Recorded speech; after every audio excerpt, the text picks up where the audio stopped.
Okay, 1994 Ford Ranger XLT. It's got the 4.0 V6 in it. Disconnect your battery, of course.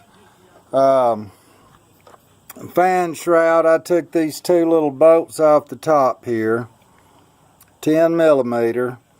Loosen those up, take the fan shroud off, just lay it back. Once you get these two bolts out, it'll slide upward because it fits in a couple of little clips down at the bottom.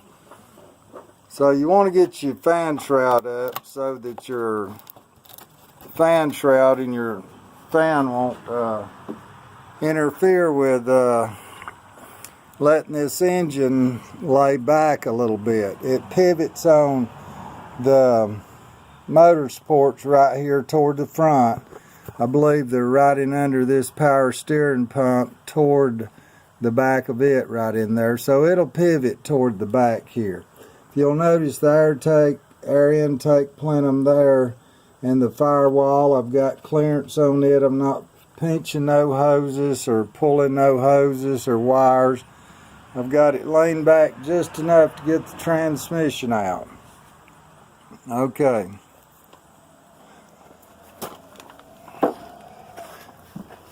Probably the next step you want to do is your exhaust.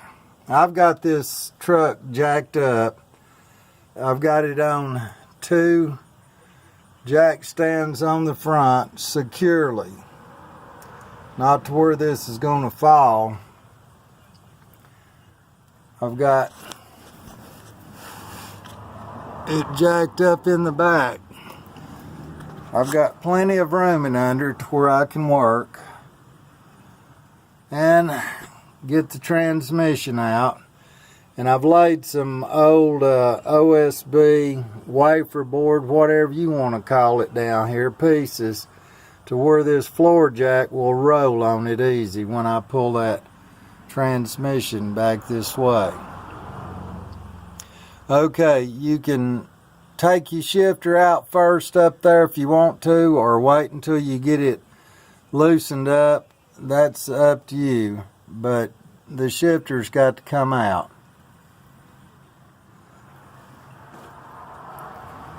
The next and probably the hardest thing that I had was the exhaust. If you can see the exhaust manifold up in there, I had to take the starter off. It's got to come off anyway. 2 bolts, 2 wires, and maybe a ground wire on one of the starter bolts. I can't remember if they were 13 millimeter or whatever anyway. But I could get my torch up through the starter access on the driver's side and heated those ears up on that exhaust manifold, and finally got the impact to pull those bolts out, or they would have broke. Did the same on the passenger side. Got the exhaust all the way off of the hangers, and it's laid out here and out of my way. I've kind of pushed it off to the side there. It's still over the rear end because I didn't want to take this coupling off here because the bolts are so old and the gaskets wore out. I figured I'd never find that or have to charge the customer more money to put it back on. But anyway, get your exhaust off and out of the way. Unless you've got dual exhaust, and your transmission won't be hitting that crossover that crosses over from this side to that side. Okay, slave cylinder. You've got to take it off. You've got to pull the odometer cable out of the back here. You've got to take these wires and unplug them. You've got to you've got 8 bolts from the bell housing to the engine holding them on all the way around. 2 at the very top, jump down 2 more, two, one here and one straight across, and then you've got two on the very bottom. I've got them all out now. I've got the jack under the transmission. The drive shaft is out. And I am ready to, and if you'll notice, I've got this engine secured. You can use a jack stand or whatever. I've got a 19-inch 2x6 cut off, and I measured it. I let my jack down where I wanted. I measured down, and an 18.5 to 19 inches supporting the back of the oil pan back there so that the transmission can come on out this way. Okay, and I'm ready to pull it out and get it to where I can inspect it. All right, and a drain.